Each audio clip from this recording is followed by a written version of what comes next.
Two friends meet up to drink some beers and talk about past times. Not yesterday, but long ago, it's scandals, wars and crimes. From Stalin's reign to Prohibition, Tudors, Pompey, Bush and NASA's mission, Edison's Bulk, Genghis Khan's rise to victory. Forget your old teacher, it's time for Pint-Sized History.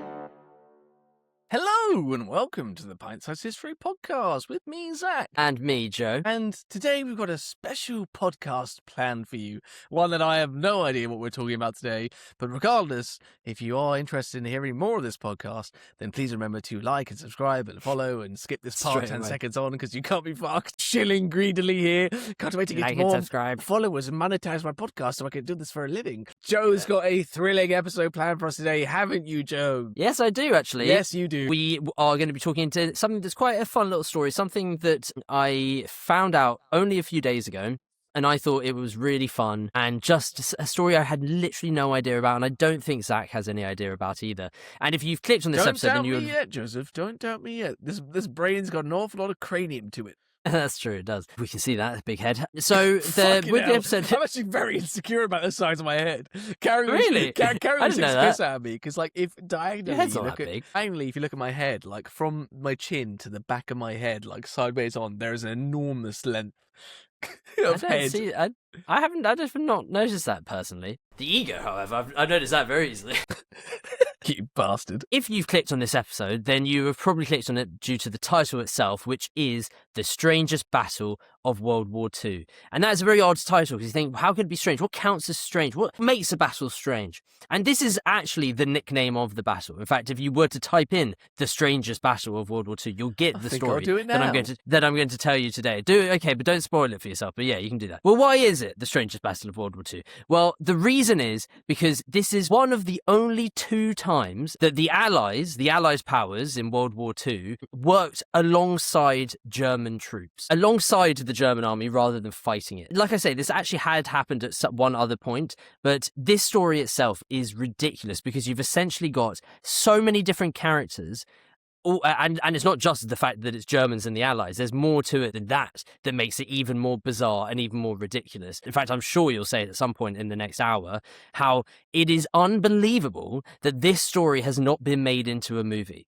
Because it absolutely should be. I'm shocked that Spielberg hasn't made this into a movie, for example, because this has got Steven Spielberg written all over it. Okay, so Saving Private Ryan. It's a bit Saving Private Ryan, but it's just there's just so much to it. We'll dive right into it, and you'll see as the podcast goes on just why. So we are in May 1945, and if you understand the dates of World War II, then you'll know that we're reaching the very, very end of it. In fact, we are so close to the end that this day, the day of the battle, is Saturday the 5th of May 1945. Hitler had killed himself on the Monday, 5 days earlier. So we are literally right at the end of the European theatre of the war. Why did Hitler kill himself in early April? He killed himself at the very end of April. I think it's the last day of April, 30th of April. I swore he killed himself at the beginning of April. No.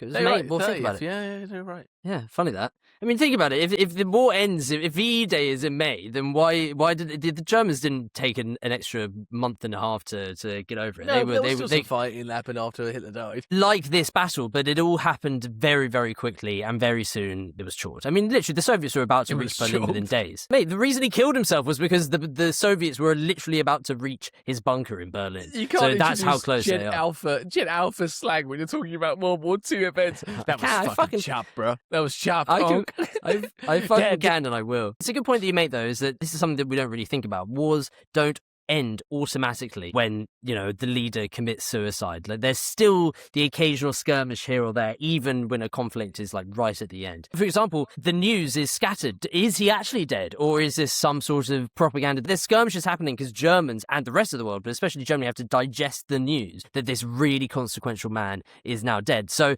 there's still going to be skirmishes in the days afterwards. Now, an example of one of these skirmishes that might happen after the leader Hitler is gone happens in Tyrol, which is in Zack? South Austria. Yes. Northern Italy. I think South Tyrol is in northern Italy, and I think just Tyrol in general is like not just South Austria, because it's such a thin country, Austria. It's like just one big line. So I think Tyrol is just basically all of one part of Austria. But yeah, it's the beautiful Itter Castle in Tyrol, Austria, which is going to be the story that we're going to be talking about today. I will put a few pictures of the castle on, so if you're watching the visual podcast, you can see what I mean. But this castle, Itter Castle, is not only in a gorgeous part of Austria, but it is also it's really beautiful, isn't it? It is beautiful, and it's not only that, but it's a really well-placed castle. It is surrounded by 3 steep hillsides that are impossible to invade from, and 1 road in, which makes obviously the castle very easy to defend, not just back in the day during the medieval days, but also if you were to defend it now. So, in 1943, 2 years prior, Heinrich Himmler himself orders for Itter Castle to be put under control of his SS Schutzstaffel, which, as we all know, is the iconically evil paramilitary... The baddies. The baddies, yeah. Are we the baddies? The SS. Hands. That Hitler We've got a had. skull in our helmet. So yeah, basically Himmler's personally, well, I was going to say bought, but he hasn't bought. He's just taken control of it. He's ordered for this castle to be taken for the SS. And the reason that he's taken control of this gorgeous, scenic and impenetrable castle is this. The Nazis need a new venue for all of their most important political prisoners. Up to this point in time, many of the previous French high command had been in the VIP sections of concentration camps like Dachau and Buchenwald. That's where what are the VIP top sections in Buchenwald like? quite nice because they are the top. These are like the top elites, right? So they can't treat them like shit. So they're not, they're probably too far away to be able to see any of the really dodgy stuff that's happening at the camps. They're in these like nicer VIP, but still Lovely very heavily guarded. Yeah, lodgings. Herr Charles de Gaulle, would you like some Sturmwaffen? Charles de Gaulle obviously wasn't a prisoner. He was an exile, wasn't he? But you're on the right lines by thinking someone that high up. So instead now, instead of being in those concentration camps, they are now going to be taken to this beautiful Alpine castle as their new prison. So here are some of the prisoners that Itter Castle is now hosting. The ex-Italian Prime Minister Francesco Nissi, Charles de Gaulle's sister Marie Agnès, the legendary French tennis player Jean Barotra, who had become a staunch critic of the Vichy regime. I mean, this guy's like someone that's won like Roland Garros and Wimbledon a ton of times. And he was like a strong critic of the Vichys, which was essentially the regime that the Nazis propped up in France once they'd taken over it. Djokovic would never. If you're against the Vichy regime, then you're obviously against the Nazis, and that can't be a thing, so he's now in prison. It also contained France's last 2 prime ministers before the Nazis seized the country, Edouard Daladier and Paul Reynaud. Now, if you remember our Nazis in Power episode, then you'll remember that Daladier was leader during the Munich conference. There's that image of him looking all grumpy, standing next to Neville Chamberlain and Mussolini and Hitler. Peace in our time. No, that's after. Oh, sorry. I'm talking about when they're in Munich and the 4 of them. I'll put the picture again so you can see it. Is the 4 of them like kind of looking all sad, like staring at the camera, and you just got these like 4 leaders of Europe all just being in the same room. It's very weird. Anyway, Daladier is one of them. He's also the shortest of them. I remember from that photo. That would be like seeing Macron, Merz, and Starmer. Well, we do see that. We see that all the time. And they always look so fucking miserable, boring. And Putin. What really would be if you added Putin in there as well, which is what you do get if you look like Trump, a G7. I guess, depending on the way you look at it. You look at a G7 picture from 2007, you will see Putin and, Tony Blair, Gordon Brown, I don't know who's in 2007. Anyway, Paul Reynaud, by the way, he became Prime Minister after the war had begun. So he's essentially France's Churchill, while Daladier was the Chamberlain. So Reynaud protested against appeasing the Nazis, and he was like a prominent anti-fascism, anti-Hitler voice in the French government. So this is basically like these 2 guys in prison that have been taken over by the Nazis. If this was England rather than France that had been taken over by the Nazis in 1940, then this would literally be Churchill having a prison, a castle prison in Austria with Chamberlain and Churchill there. That's how big the stakes are. That's how big this prison is in terms of like the actual prisoners it has. These are literally the very, very, very top elite of the French hierarchy are right there, all in the same place. I mean, there's plenty more that I haven't named out. You know, you've literally got all these elite hiding in this little castle. Elite that like and no one knows it. To assassinate. Yeah, so this is a good point. So the reason they're all together is because they think they can be used as bargaining chips. They're such useful prisoners to have because you think down the line if things were to go wrong or whatever, maybe we could use them in some capacity for our own gain. But if you have people that powerful, they're more used to you alive than dead. Yeah. But just before Hitler died, he had commanded for all of the French elite prisoners that he had to be executed before the Allies could get their hands on him. So we're now in 1945. Why though? Because Hitler's doing a classic, like, if it's my ball, if no one wins, if I can't win. That's what he's doing right now. He's like, fuck it. If you're going to do this, then fuck it. We're going to go scorched earth. Why am I putting that past Hitler to do something as petty? Yeah. Evil Why would as Adolf? That doesn't seem like that? Adolf. Sweet Adolf. He wouldn't do something like that. Nine. In this point in time, D-Day has happened.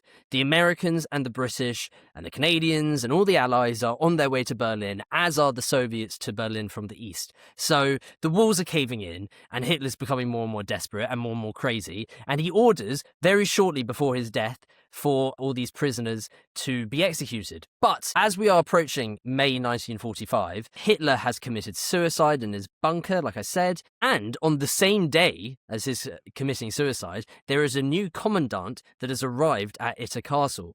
SS Obersturmbannführer Eduard Weiter, the last commandant of Dachau concentration camp. So, a pretty dodgy bloke, I think we can probably guess.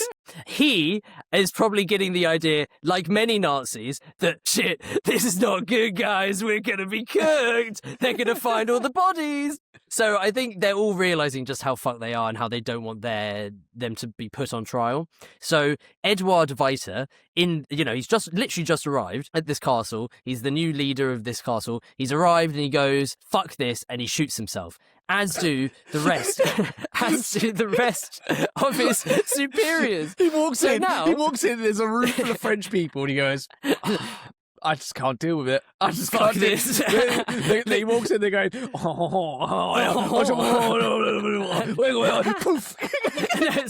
9-9. Straight away shoots up. No! Fair enough.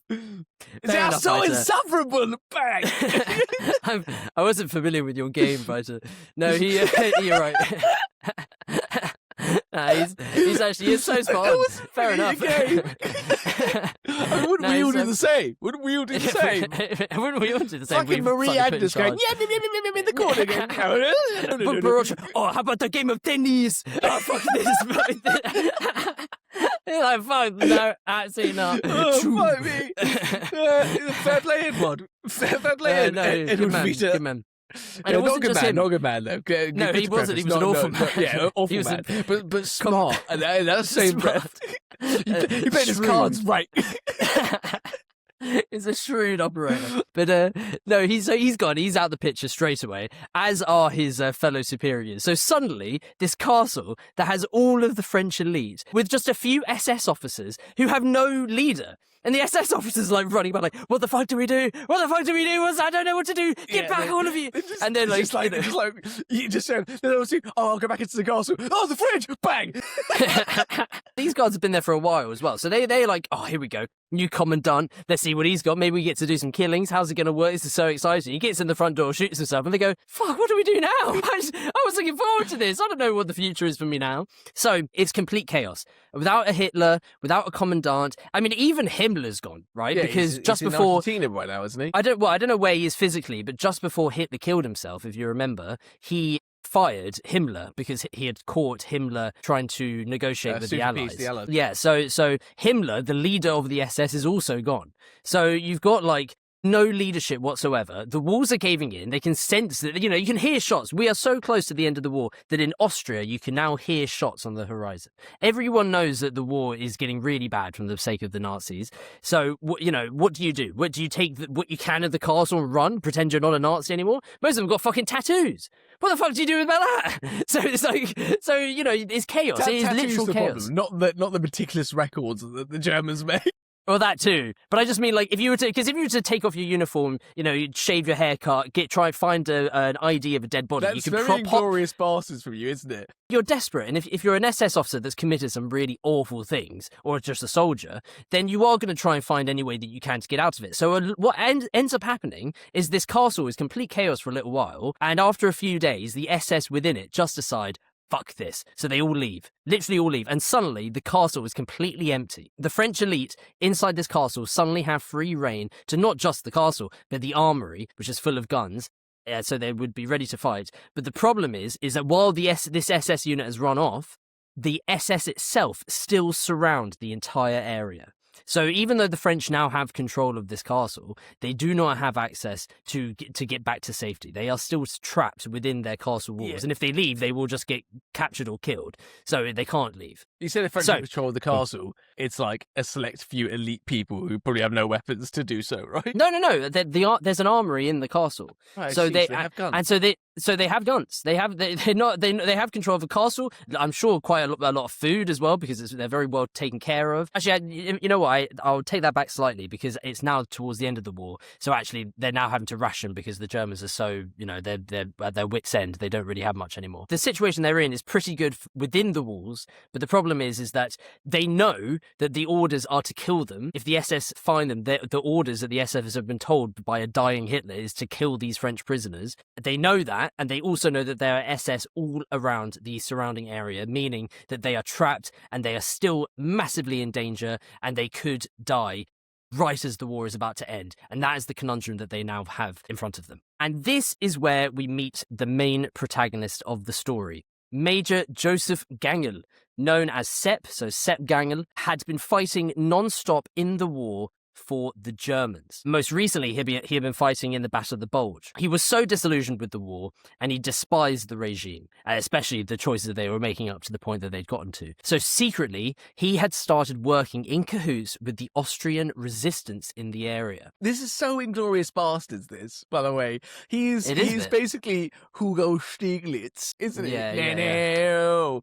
Hugo Stieglitz had been an Austrian officer, and he executed 10 of his superior officers. He was most wanted man in the German army. He is, yeah. I mean, this guy is really cool. I mean, I will say, as much as he might seem like a hero throughout He's still this, SS. we do. No. Sorry, he is Wehrmacht. If you don't understand what that is, so I'll just quickly remind: the SS are the stormtroopers, the paramilitary organization that Hitler has under his control, and the Wehrmacht is just the German army. He's an officer within the army of Germany, which are not known for their war crimes in the same way as the SS, but still, obviously, the Wehrmacht has its own controversies. Yeah, there's also a lot of constant faction rivalry between the Wehrmacht and the SS. Yes. Yeah, and that grows more and more because the Nazis are becoming more and more extreme and more desperate, the SS, and the Wehrmacht are becoming more and more disillusioned with the war because they're losing, tired of it, and don't agree with some of the crazier ideologies that are now the driving force, like, this complete hatred of Jews. So as the war goes, the Wehrmacht and the SS not only, they might have started with a rivalry, but by the end, there's some real conflict between the two. And that's absolutely the case for Sepp Gangl, who, like I say, has now actively started working with the Austrian resistance. And in fact, the Austrian resistance made him their leader, because he was so coordinated and had access to so many things within the Wehrmacht. So they thought, fuck it, let's let this guy be in charge of our resistance in the area. So when news reached him that the most important French prisoners were nearby locked up in a castle, and also that they had taken control of the castle, but that they needed help to survive, he personally drove under a white flag to the American front line, 8 miles away in Kufstein. So the Americans are chilling there, whoever's at the front line of them, and suddenly Sepp Gangl, an officer, I think he's a major in the Wehrmacht army, drives up to them with a white flag on his own and says, "It's okay, guys, I am on your side. Please listen to what I have to tell you." So suddenly you've got this German Wehrmacht major who is literally driven straight up to the enemy and plead to work together to free the French resistance in a castle in the hills of Austria. And this is why this story is so awesome. And this is also why I'm deciding to do it for a podcast episode. This is the German army, the Wehrmacht, the American army, the French resistance, and the Austrian resistance, all up against the Nazi Waffen SS and their intense occupation. Like, this is like a picture card of togetherness, working to defeat a common enemy. Enemy of my enemy is my friend. Any SAS in there? No Brits. This story does not contain Brits. How are you doing a high-stakes daring operation about British soldiers? I know, it's a shame, we're the isn't best it? of the best, man. We really, I know. It does sound a bit nationalistic and patriotic, I say that. But if you ever hear anyone talk about special forces around the world for operations like this, they will always say that the SAS are the best at it. And we have been since the inception of the SAS. Yeah, sadly, they do not feature in this specific story. Maybe I'll just add one in. Fuck it, Tommy SAS is in there. For my own autistic mind Head canon, canon. I want him to be there. Funnily enough, the reason that we're talking and listening to this story of togetherness and stuff is because I saw a reel the other day on social media. The caption was "The Germans and Americans before the Battle of Itter Castle," and it was Theoden at Helm's Deep in Lord of the Rings talking to Aragorn, where he goes, Right out with me. Let this be the hour that we draw swords together." The music starts swelling. It's like Gangl is like Gimli blowing the horn of Helm Hammerhand. Yeah. Sepp Gangl just walked up to the American major. "Let this be the hour that we go in." And the music gets all dramatic, and like the American fucking commander's like, "Yeah, here we go." So, back to the story. Wehrmacht Major Sepp Gangl arrives with his white flag, and he speaks English, by the way, Gangl.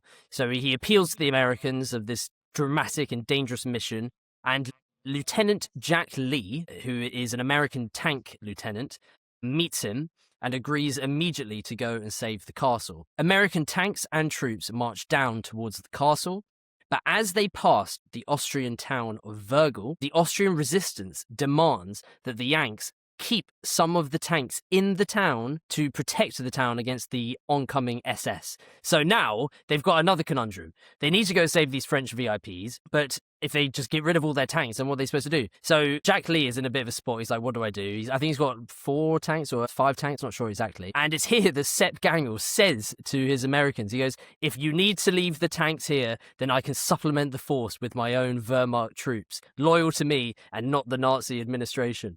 So Lieutenant Lee agrees. He gets back in his own Sherman tank, which was named Besotted Jenny, and now you've got one of the most. I know, so American. That is a horrible name. Does that not mean like wet Jenny? Besotted Jenny? Like you're besotted, I know, like you're wet, like you're. I don't actually know. I haven't really thought about it. Maybe it does. Yeah, in love. There you go.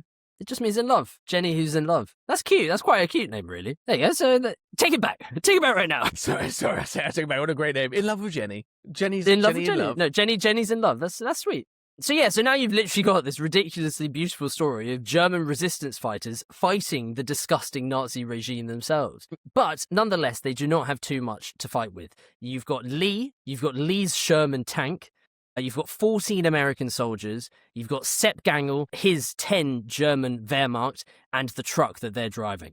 So they arrive at the castle and greet the French captives, who are both over the moon to be rescued, to see some friendly faces, but also quite disappointed because they expected this like grand army. It's so French because they were like, "Oh, we're the very top. We're top." We expected they like champagne. Le Grand Army. I think they expected General Patton with 2 fucking, full army aircraft. Patton come save these French people. Be like, "Fuck that! I'm not saving those French guys." Maybe Fuck not Patton that. specifically, but I think the point is that they are expecting hundreds of thousands of troops at like a parade, essentially, like planes flying overhead, champagne, caviar. I think they're expecting that kind of rescue, but instead they've got like a ragtag group of Germans and Americans and 1 tank. But, and this is quite important, Lieutenant Lee has been assured that there will be a much larger relief force coming from the Americans as soon as possible. But what Lee doesn't know, and what all of them don't know, is that when the Americans are ready to come, they decide to change their minds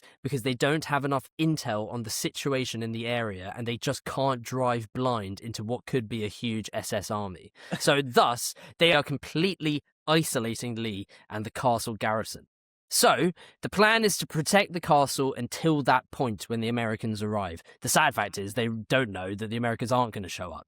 So he sets up his own Sherman tank right in front of the main entrance. Remember I told you that this castle has 3 sides surrounded by like a big drop and trees, and then you've also got the main 1 road that goes into the castle. So there's only really 1 way in. And so he literally plonks Besotted Jenny right in front of it, and that's where it will stay until it's eventually blown up. The friendly German Wehrmacht. It's blown up. I think so, yeah. So the friendly German Wehrmacht would tie a black cloth around their arm, where the Nazi armband would usually go, as proof, as a reminder to their new allies that they were fighting with the resistance and not with the Nazis. So pretty much straight away, from, very quickly, from the moment that the Americans and Sepp Gangl and all of them arrive, the SS immediately attack the castle. So you've suddenly got this incredible moment where you've got an American tank, American soldiers, German Wehrmacht soldiers, and famous French politicians with guns in their hands, all shooting in the same direction. That's quite cool, isn't it? You've got Americans, Germans, and French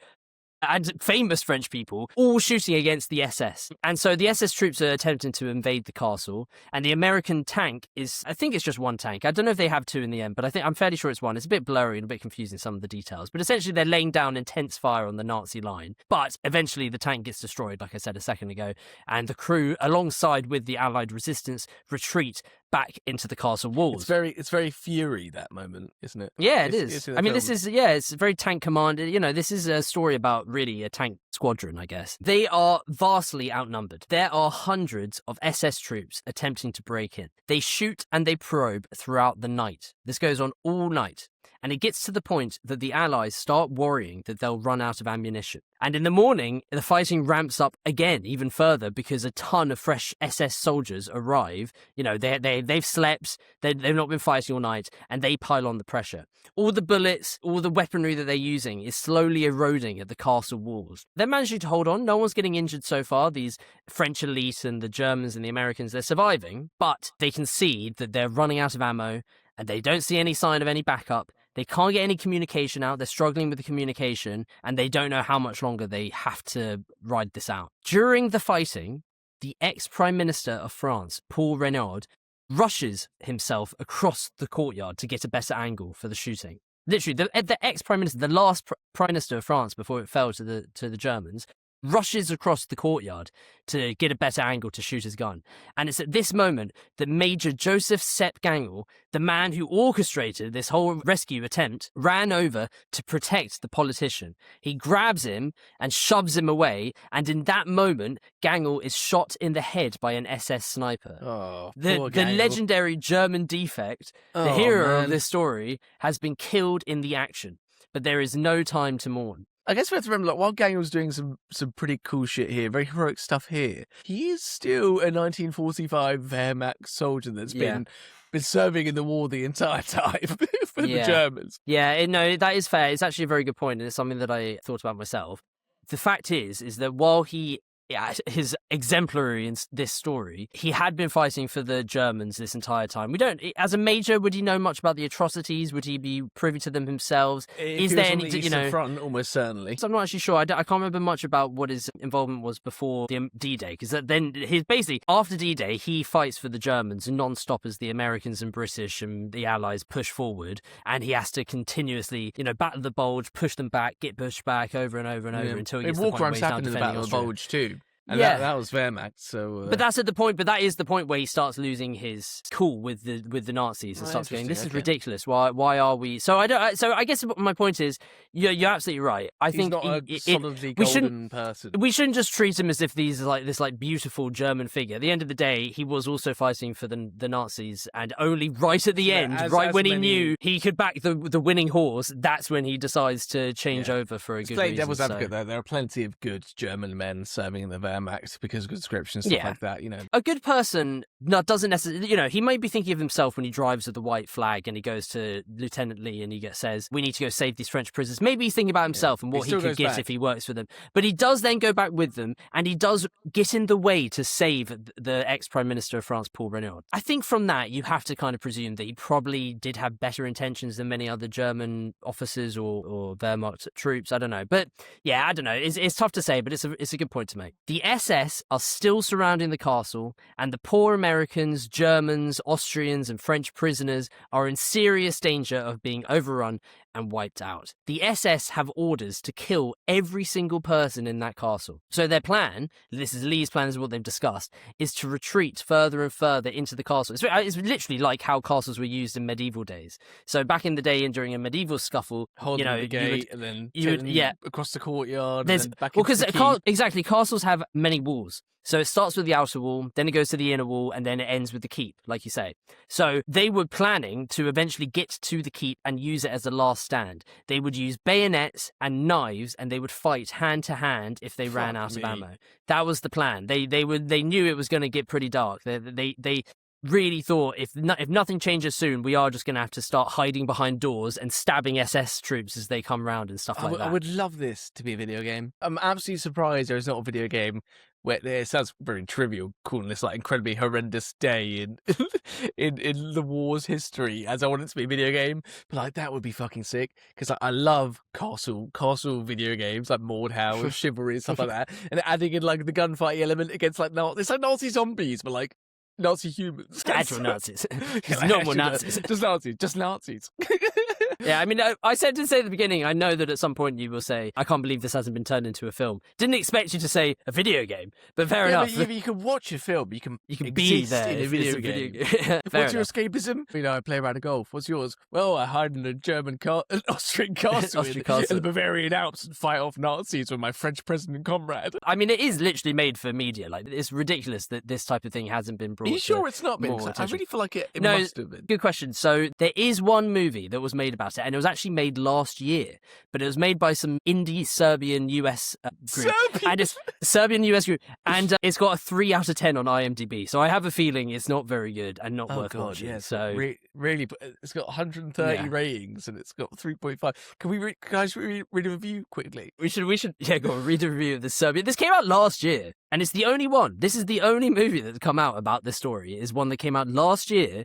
And it's awful. This movie is really bad, and the effects are done entirely with CGI, which makes it so much worse. But the story is really interesting. If anybody's interested in stuff, they should check out Into the Battle itself. A nothing burger of a movie for a battle far more interesting via its Wikipedia description. That's such a good burn of a movie. I have genuinely waited for a movie to be made about this battle, my favourite fucking World War II battle for literal years, and this is not what I wanted. Don't care about the low budget, but so much of it has changed from the actual event, it's insane. Also, the acting isn't great, and costumes are inaccurate, but that's to be expected considering the budget. I want to see that. I genuinely want to see it. I feel like we should watch it at some point. We can watch it live on YouTube for everyone to watch along with us. That'd be great. That'd be fun. I mean, we can stop after like 10 minutes if we think it's really bad. So back to what the point that we were at in the battle. We just lost Set Gangl and things are looking quite dicey. We're running out of ammunition. They're getting prepared to move into the keep because they know that once the ammo runs out, we are just going to have to fight with our knives, with our bare hands, and we're just going to have to go for it.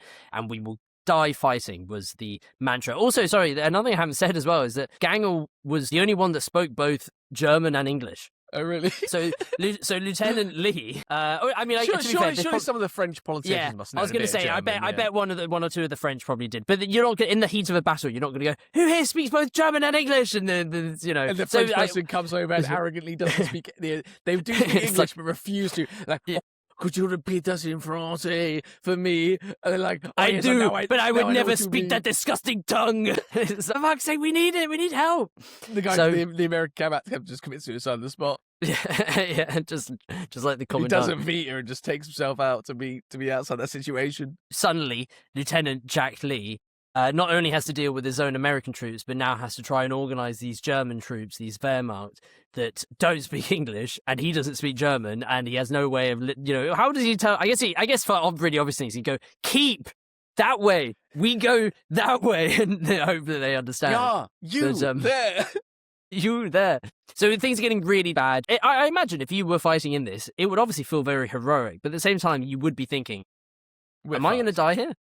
Is this where I die? Like by like a SS battalion against a ragtag group of. Is this the moment that I kick it? And especially for those French elites as well. They're going, is this it? After all these years in prison, this is how I die in a big shootout in the castle. It's quite a good way to go for the French prisoners when you think about the grand scheme of things. I suppose it is actually when you think about it. But suddenly, the Allies receive a call. On the way are several American relief forces, tanks and troops aplenty. America, who have heard of the struggle. Fuck yeah! They've heard of the struggle and they're ready to save the day. But there is only one problem, and that is that the communications among the Allies are cut So the approaching American forces have no idea what to look out for with the SS, and they could be, this could be really bad if they don't get this right. So it is at this moment that the French tennis player Jean Barotre comes back into the story. He understands the problem, and he must say at some point to Jack Lee, like, I can help, I know what to do. He leaps over the castle walls, which are probably quite high. Very athletic man, though, being a pro tennis player. He is an athletic man. Come on. He runs past the enemy lines, and apparently by running past, that also just means like doing a Spears in Band Brothers, where he literally just runs past them, and they're like, what is this guy doing? He's just run past. The German army never like people just running straight at them. Yeah, so they're just like, okay, they just let him go. And after that, he discreetly runs to the American lines. He informs them of what to look out for. He's given an American army uniform, and then he leads an American unit back to the castle to fight on the front lines. So sick. This French tennis player that's won Wimbledon is now leading. Has he actually won Wimbledon? Yeah, he's leading American troops back to fight the SS. So it starts looking like Lieutenant Jack Lee is going to lose this heroic attempt to save the French elite, but suddenly the American relief force appears behind the SS and starts wiping them out. All of the SS troops quickly disband and attempt to flee. Hundreds are captured or killed because they're I mean, imagine what it's like if you're shooting at a castle and suddenly behind you, you've just got this huge American army in tanks and you can't deal with it. So they just get completely captured and killed and wiped out. So the Americans are here. The SS either are all captured or run away. And the American commander that comes through the gates, this is all true. The American commander comes through the gates. He shakes hands with Jack Lee, the lieutenant, and Lee gruffly says, "What kept you?" So Lieutenant Jack Lee, who is only 27 years old at this time, would be promoted to captain following this mission. Younger than us, and he would be promoted to captain following this mission and given the Distinguished Service Cross. 34-year-old Sepp Gangl, the German Wehrmacht major who helped the Americans by fighting alongside with his own German troops. He was the only casualty of the battle from the Allies' side. Well, no French elite. And he died saving someone's life as well, didn't he? And he died saving Paul Renaud, the Prime Minister, the ex-Prime Minister of France. Oh, God. He is the only one who died. And all the rest of them, the French elite, the Germans and the American troops, they all survived the battle. The German troops were put under arrest. They were taken back to a safe part of the Allies. I don't think that, I mean, they were Wehrmacht troops, so I imagine they were just, dealt with, survived the war. Camp. Yeah, well, yeah, but then survived the war, and once the war was over, were able to return back home to Germany. So nothing bad happened to them, is the point I'm saying. But they didn't get rewarded for helping the Americans. They're still at the end of the day. The Americans probably said it was all them, right? Sorry, American listeners, you do have a tendency to overblow your involvement in things. Let's not anger our base, though. And no one else in the castle dies, so they all survive. There is a street named after the major, what's his name? Sepp Gangl, in the town of Vergel, nearby, the nearby town. And he is known as a hero of the Austrian resistance. The French prisoners, the French elite, would be escorted to Paris, now liberated from Nazi occupation. The battle for Castle Itter was not only one of the strangest stories of World War II, but it was also one of the very last. Germany would officially surrender 3 days later, on the 8th of May, VE Day, meaning Victory in Europe. And that is the end of the story. I'm clapping if you can't see because I'm watching the visual podcast, but that is a sick story. How'd you find out about that? I told you, the Theoden meme. I was like, what's this? The Theoden reel. A meme on Instagram. It was like, oh, I saw a meme. That's a podcast episode. Well, no, I saw a meme. No, I just saw a meme and it said Germans and Americans going like, now this is the hour. And I was like, I don't know, but what are they referring to? So I researched comment section and read the Wikipedia page and I was like, oh my God, this is fucking jokes. What the hell? This is crazy. What a weird story. And I thought, let's do a quick episode on it. Well, obviously not as long as some of our other episodes, but yeah. It is sick. It is so cool. But you know what? I read a book on the SAS. It's called like I can't remember the name, but it's something about Heroes SAS. It's just like mini stories of like some of the operatives and some of the officers and people that were involved in the SAS in the early days and the situations they got themselves into and how they got out of it. And this is almost very identical to a lot of the stories that happen to them. They're like sort of unbelievable.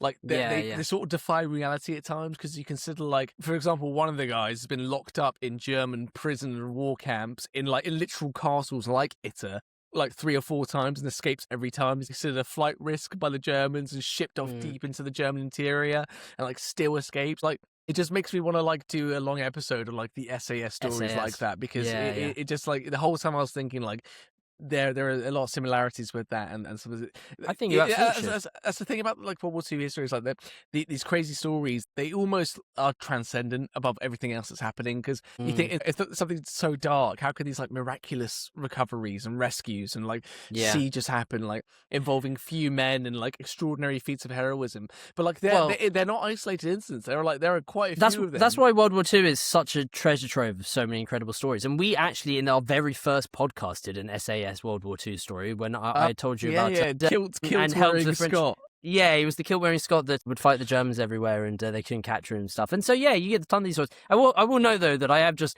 given a whole 1 hour on this story, and you've just then gone, No, but... not like that. Not like that. You're like, no. It's a cool story, but... That's literally how you said that. No, come on now. You know what I'm like with words, Joe. They just come out sometimes. And I don't mean it like that. That's probably the coolest story I've ever heard. I will say that. There are cool stories. It's fun. And I'm sure I'm sure you agree with me that I don't understand how Spielberg or Christopher Nolan, like none of these directors. I'll tell you why though. It's not gritty enough. It's not dark. It can be gritty. It's not dark and sad enough. And I think dark and sadness pays off. Saving Private Ryan. Saving Private Ryan is a very, very dark film. Despite the fact that it's like quite like happy, I'm going to go save him. There is still like an incredible undertones of darkness to it and grittiness, like with the private who couldn't kill the guy who later killed Tom Hanks' character down the end. You can add darkness to showcase the SS. Yeah, you'll say. You can show the commandant's crimes. There's ways you could still have that darkness in a movie if you so wish. But I guess the more that it shows such a theme of allies working together that were previously enemies in this kind of and it's a total true story as well. It would be. I am surprised that it's not one. It would be very good as like a sort of Death of Stalin style movie. Like a sort of like comedy, maybe. Like I'd love that. That would be so good. That would be brilliant, actually. A bit of walking in. I wish we were directors. I'd love to do a Death of Stalin where we just take the piss out of the Germans and French and the like difference in how they are culturally and stuff. That'd be hilarious. Thank you very much for watching another episode of the Pint-Sized History Podcast. We've loved having you once again. I know Joe has. He's been grinning ear to ear the entire time. I realised when I was doing the research for this, I was like, man, my last two pods have been the very, very end of the Japanese front with the bombings of Hiroshima and Nagasaki, and the very, very end of this. Is like, I'm not doing much like difference. I promise for my next one, it won't be World War II related, and it will definitely be something that's a bit different. Yeah, we've been super 20th century focused, and I hate to be the bearer of bad news, but we're staying 20th century. What are you doing? We are doing a two-parter. I know what he's doing, and I'm quite excited. We're doing a two-parter for our rulers and leaders section, adding to our eventual 100th episode tier list of dictators with a lovely look into the life of Mao Zedong. Chairman Mao, what the fuck? It's Mao! Oh my god! Oh my god! S tier. Oh my god, JR! It's Mao Zedong from the top rope! From the top rope. Swat top bomb, Mao Zedong! I'm quite excited. I know virtually nothing about Mao Zedong. I mean, we covered a lot of it in the Xi Jinping episode, but we're going to get in detail. But we're going to learn about, and also detail. Also, it's really useful to learn about that because that's such an important time period for China, because it's right as China and Taiwan separate, which really is a huge thing that we talk about every day in geopolitics today. Right. So we're going to get stuck into all of that. That's very exciting. And in light of that, I want to phase us out this podcast episode with a little bit of this. It's